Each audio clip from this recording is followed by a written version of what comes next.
Hi there, you're listening to the Estranged Heart podcast, and I'm your host, Kreed Revere. Welcome back to our returning listeners, and if this is your first time here, thank you for selecting this podcast to listen to. As we begin today's episode, I invite you to grab a cup of coffee or tea, settle in, and listen with an open heart. But first, the regular disclaimer. I am not a licensed therapist or counselor. Nothing within this podcast should be considered or taken as therapy. If you are in need of therapeutic support such as counseling, please seek out a therapist near you.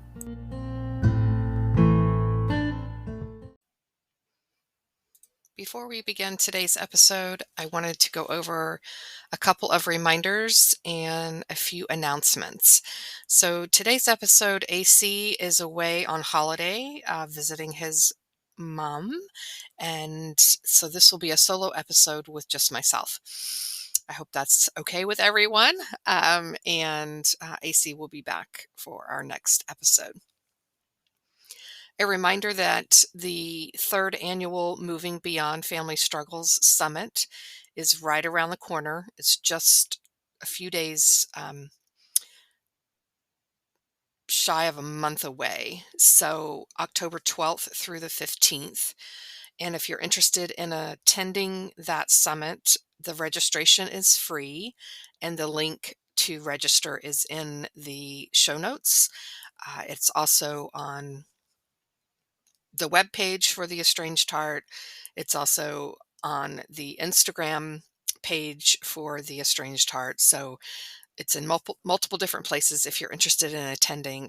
I will be a speaker on day 3 for that summit, and there will be a total of 30 estrangement experts who will be speaking at this summit. So again, if you're interested in attending October 12th through the 15th, registration is free, and the registration link is in the show notes for the podcast today or today's episode. I also wanted to remind everyone that AC and I are doing coaching together. So if you're interested in a coaching session or sessions with both myself and AC, please feel free to reach out via email, theestrangedheart@gmail.com. This could be very enlightening to be able to have the perspective of both a formerly estranged parent and a formerly estranged adult child. That coaching is very the style and what have you is similar to what you hear here on the podcast with both AC and myself, but it would afford you an opportunity to be able to ask questions of both of us and get those two different perspectives. And so if you're interested in that, please feel free to drop an email and we'll work on getting you scheduled.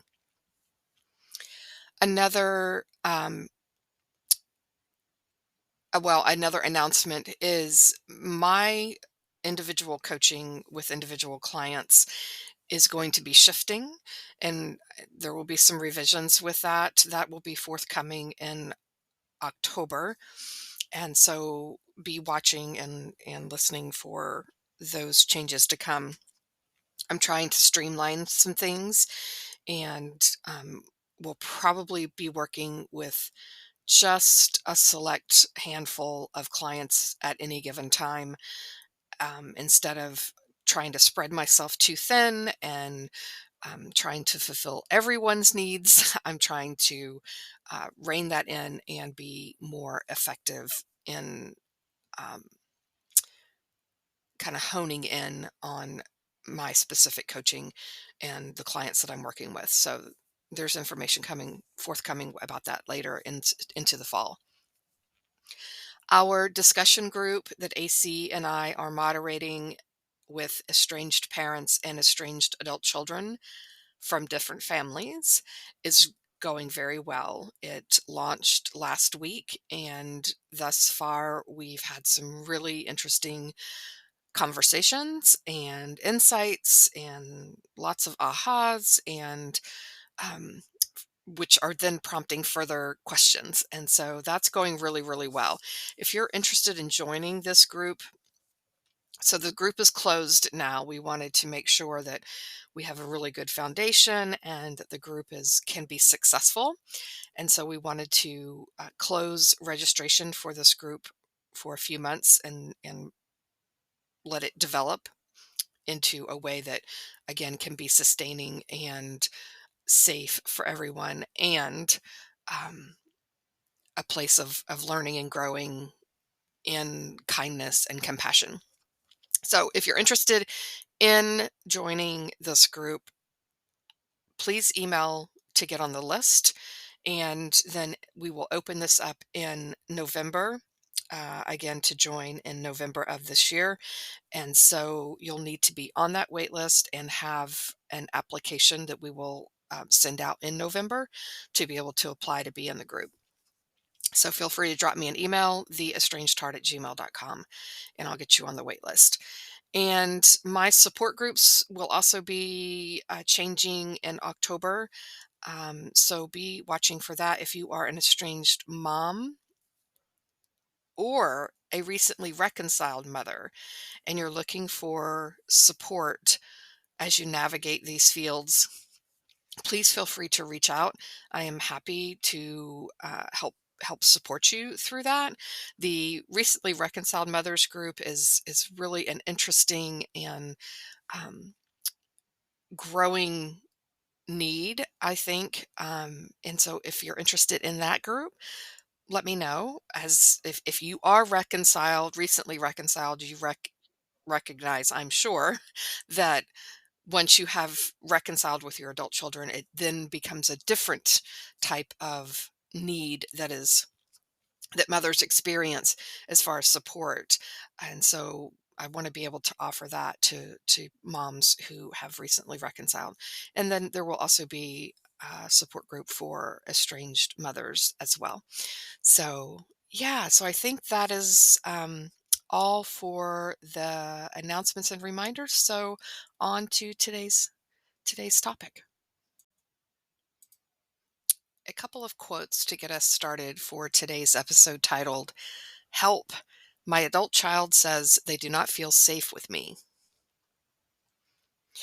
The quote is, a safe person is just someone willing to do the emotional work, who has the ability to self regulate and the awareness to be kind to themselves when they make mistakes. And that is by the holistic psychologist. So, speaking of the holistic psychologist, she made a post on Instagram that really stood out to me and which prompted this specific episode because it's also a topic that I hear parents talking about, whether they're aware of it specifically or not, whether they actually come out and say it in these words that, my kid says they don't feel safe with me. It comes about in some form or fashion and in most all of my coaching sessions, as well as within all the Facebook group I run and facilitate, as well as the other support groups that I facilitate as well. So I thought it was a topic that was worthy of discussion. And so when I saw this post from the holistic psychologist, I thought, well, this pretty much sums it all up. And so I wanted to go through this with you, what she actually posted, and expand on those things as it relates to estrangement. So for her, well, let me back up. Parents tend to come to me and say, what do they mean by safe? For God's sake, I'm their parent. Of course, they're safe with me, right? Now, this episode is not talking about physical safety for those who have been, physically sexually abused, things like that level of abuse is not the topic of today's episode. So if that is something that is within your wheelhouse or within your sphere, today's episode isn't probably something that you want to apply to that, right? Um, I think by and large, the majority of estrangements are about emotional safety. Okay. So what does that mean? When a parent says, I'm their parent for the love of God, of course they're safe with me. Well, the first question I always ask is, how do you know that they're safe with you? Well, because I know I don't abuse them. Of course they're safe with me. And then my next question is, how do you know that they feel safe with you?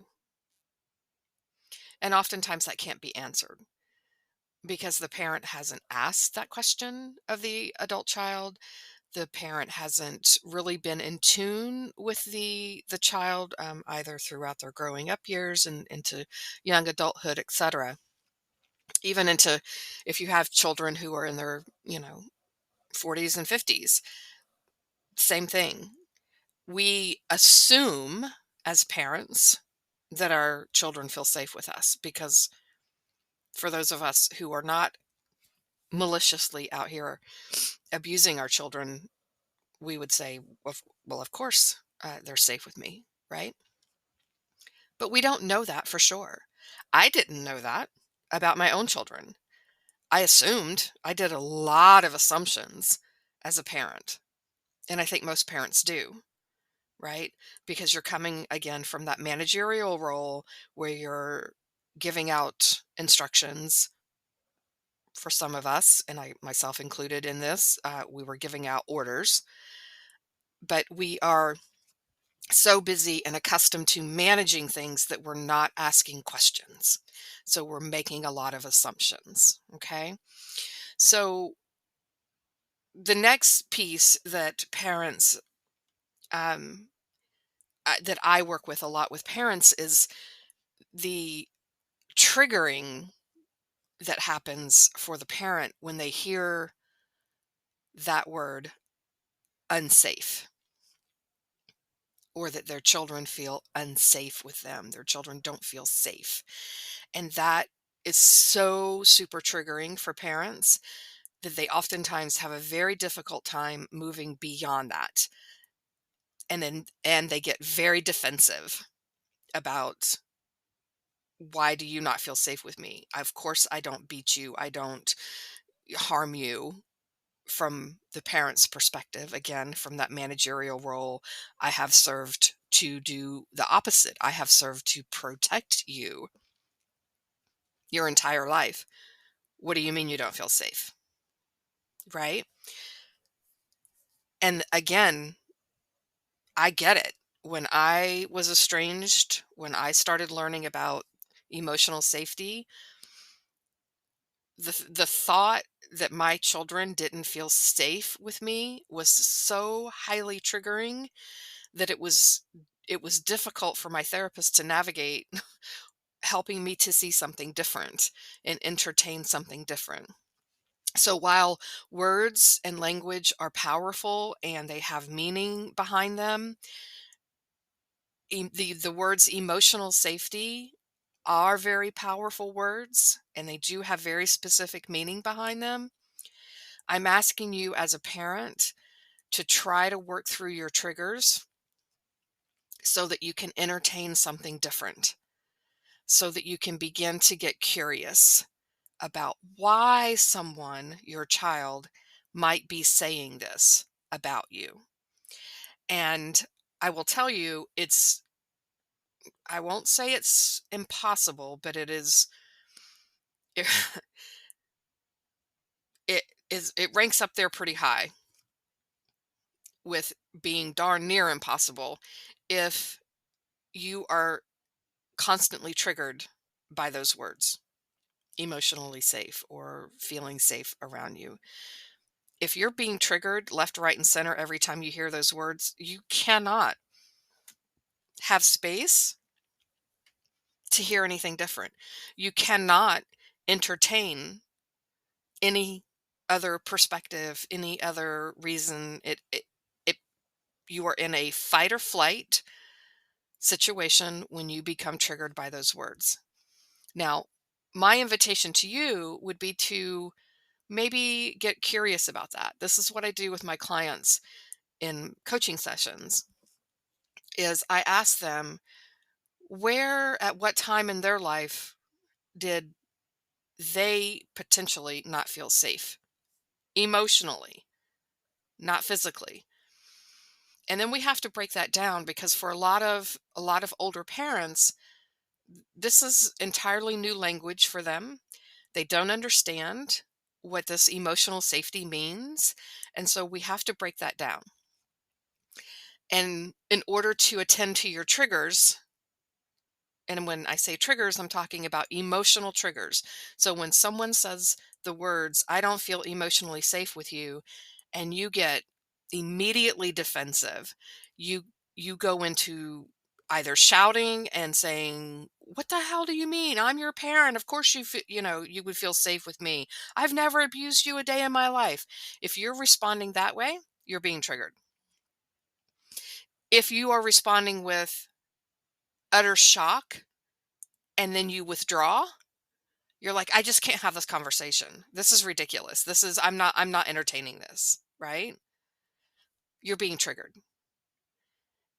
If you begin to cry and hysterically and become super emotional when you hear these words from your child, you're being triggered. That's what I mean when I'm talking about your triggers are getting in the way of you being able to hear what your adult child is saying.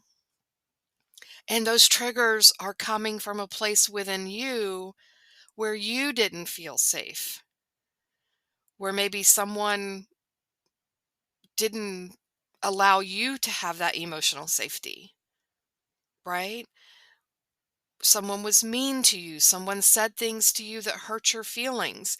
This is how triggers come about. So anyway, I'm getting way off topic, but I wanted to hopefully help you to understand when I'm talking about triggers, there's a reason the triggers are happening. And for the adult children, helping you to understand that your parents are being triggered, not the triggering is not because of you and what you are trying to help them to understand. It's coming from their own wounds and their own childhood, typically, right? And so it's putting up walls and barriers to being able to communicate effectively and being able to then have action taken that is meaningful and helpful and healing and moving in the right direction. So, parents, if you're being triggered by these words, I would invite you to consider why you're having such a big emotional response around those words. Okay. Journal on that. If you're in therapy, talk to your therapist about it. But get beneath the word safety or safe, right? Get what is the child trying to communicate to you? Don't get so hung up on that word. Okay. So, what is an emotionally safe person? I don't know. What do you think that might mean?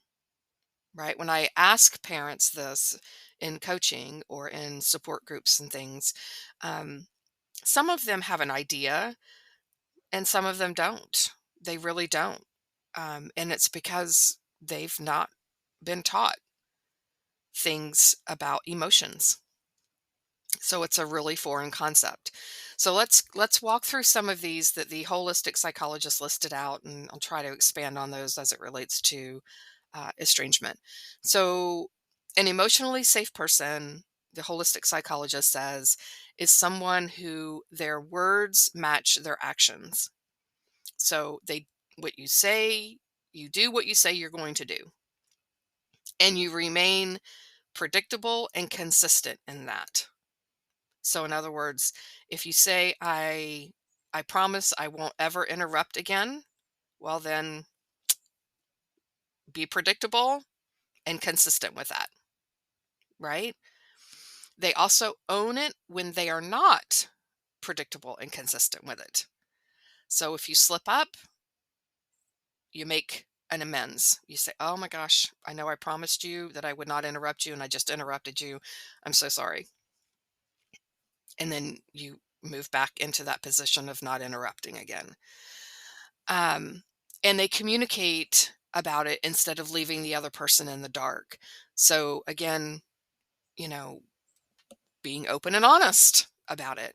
So if you interrupt and in the moment you don't recognize it and you get home and you're reflecting over the conversation, or you hang up the phone and you're reflecting over the conversation and you realize that you were constantly interrupting that person when you originally agreed to not interrupt them, then you communicate that. You go back to that person and you let them know that you are aware of what transpired and that you will work hard to remain predictable and consistent. And then the next number two is they validate versus invalidating that person. So your adult child. This, if you have not taken my validation course, I highly, highly, highly recommend it. Everyone, all attendees who've attended any of those, that workshop that I present and put on, it, they leave with, "Oh my gosh, I had no idea." I mean, they're just astounded at what they learn. And this is absolutely huge. It is a part, curiosity and validation are the two biggest things of the work that I do within the estrangement world. So holistic psychologist says they validate versus invalidate. They are curious about what the other person feels, thinks, and believes. They want and try to understand that person's perspective, and they do not deny that person's reality. So that is what validating is. All right. To invalidate someone is to deny their reality.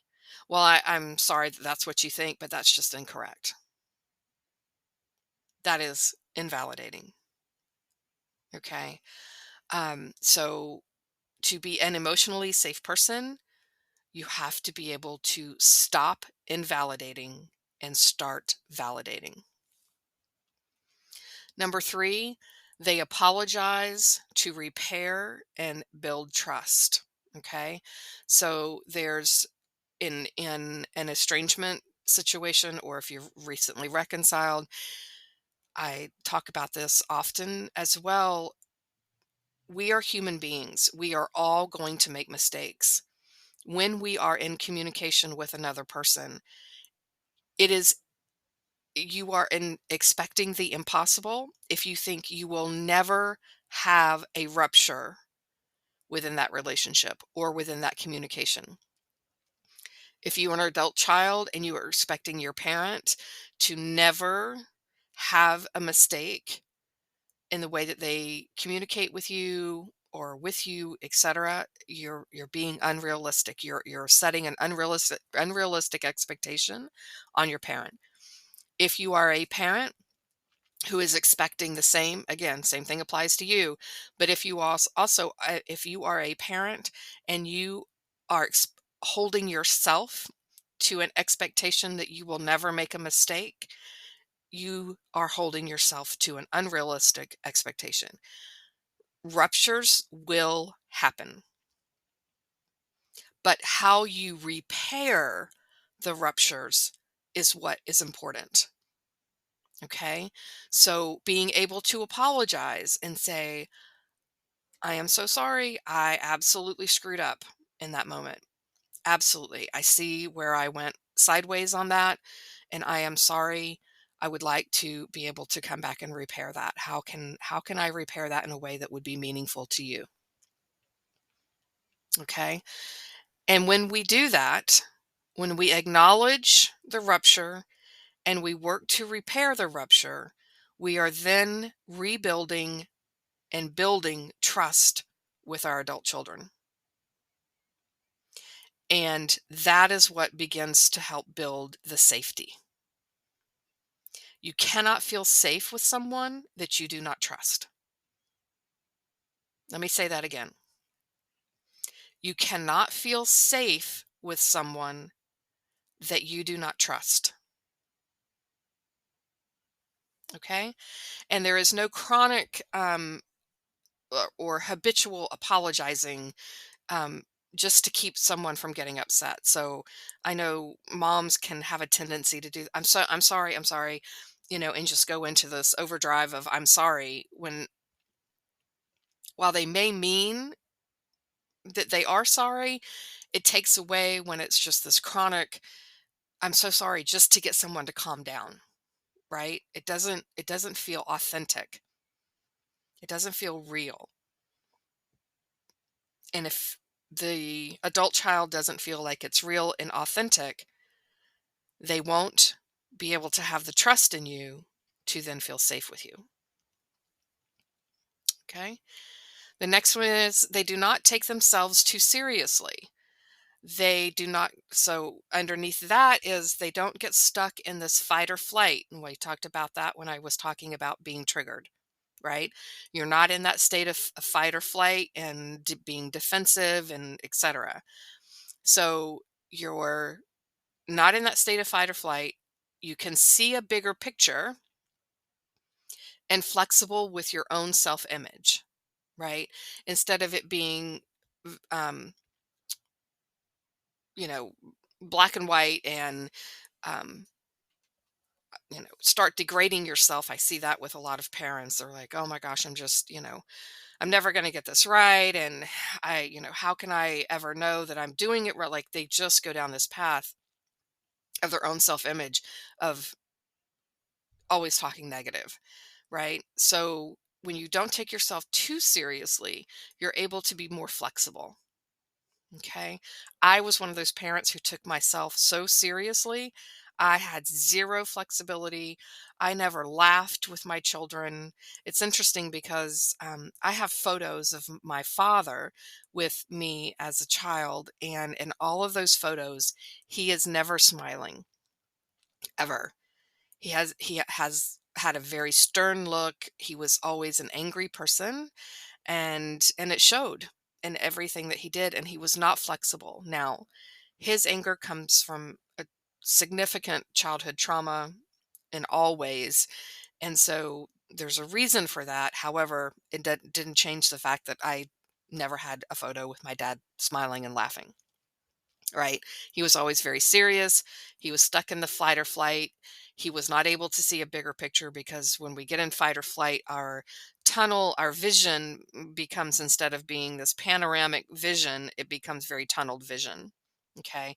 And he had a very negative self image for self. So there's that. The next is they can regulate their emotions. They take breaks when they're stressed out, overwhelmed, and take in the emotions of others into account. So, when you can regulate your emotions, you're not stuck in that fight or flight, you're not being triggered, or if you're being triggered, you recognize it enough to say, I need to take some time and step back from this for a minute.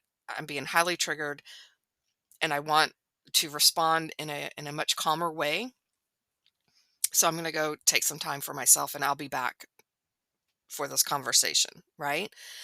And they say,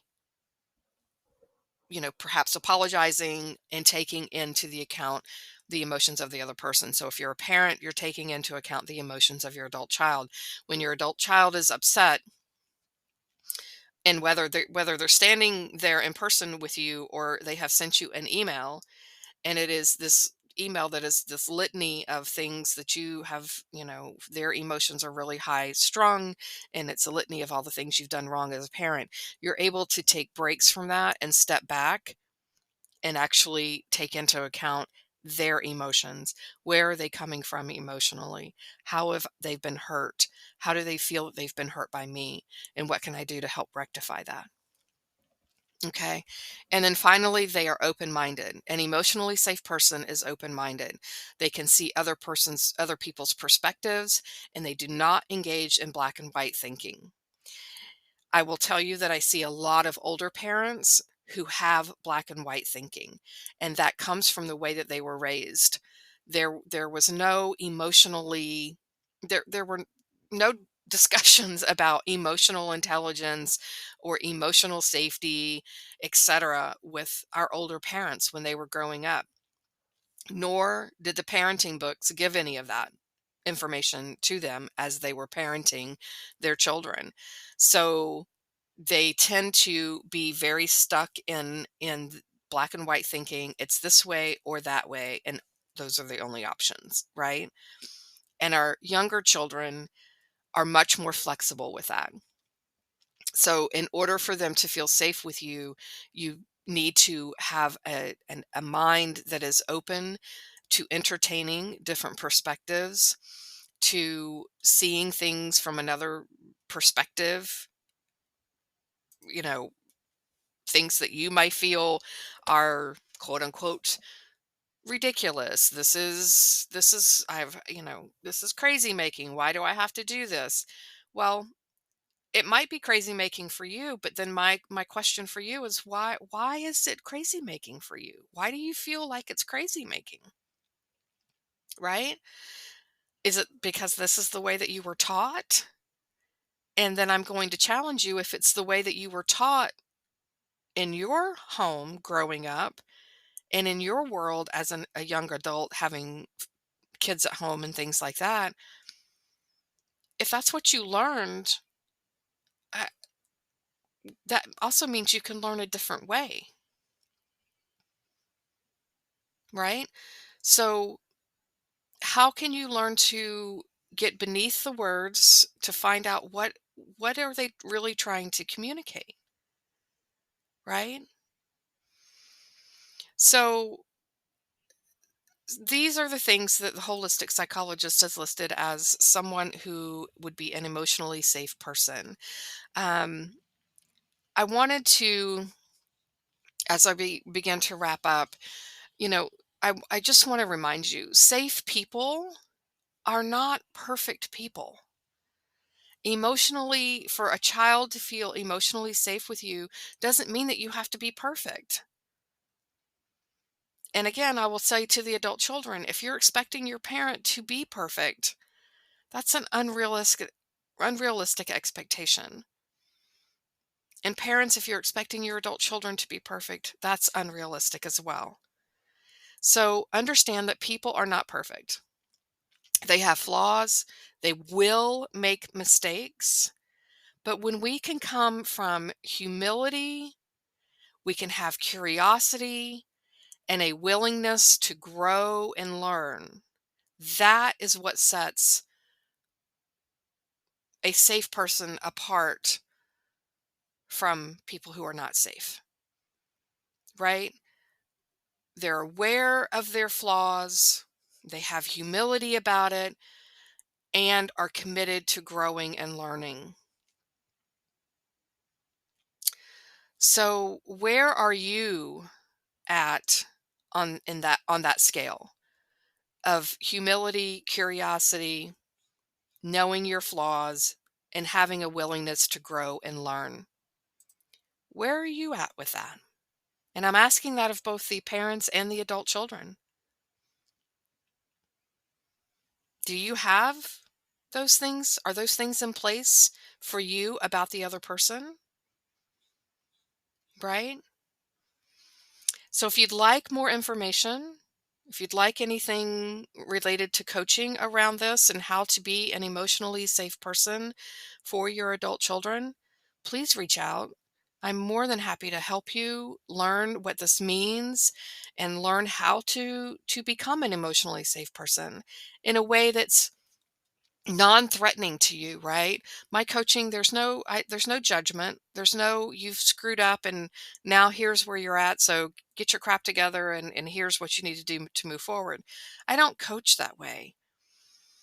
All of my clients, I think, would agree that I come into this with curiosity for myself. I challenge my clients to entertain a different way of thinking, and I do all of that with kindness and compassion. So I hope that there was something here today that can help discharge some of the triggers around this emotionally safe piece for you that will allow you to begin to explore this in a way that feels reasonable for you and allows you to grow and evolve as a human being.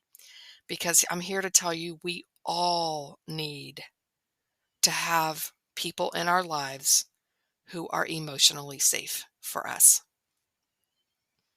And the more that we can be that for other people, not just our children. I talk all the time again about the work that we do in estrangement as parents in order to come back into relationship with our children has ripple out effects. It affects everyone else in our life. Everyone. Until next time.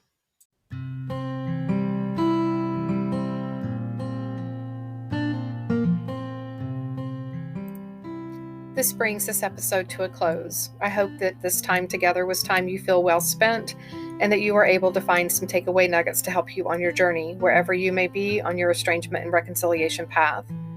If you feel you've received something helpful or positive from this podcast, please consider following us, sharing this podcast with others, leaving a positive review, perhaps entertaining becoming a guest on our show, or following us on social media, on Instagram, Facebook, and TikTok under the same name, The Estranged Heart. As a reminder, there is an online support group on Facebook. If you are a estranged mom who identifies as being spiritual and approaches estrangement with a sense of curiosity rather than blame and judgment, and desire to do inner self-work and reflection, please seek us out. We can be found at facebook.com/estranged mothers support group. And lastly, if you are an estranged parent or an estranged adult child and would like to have your story shared on the podcast, anonymously or not, please reach out to me via email at theestrangedheart@gmail.com.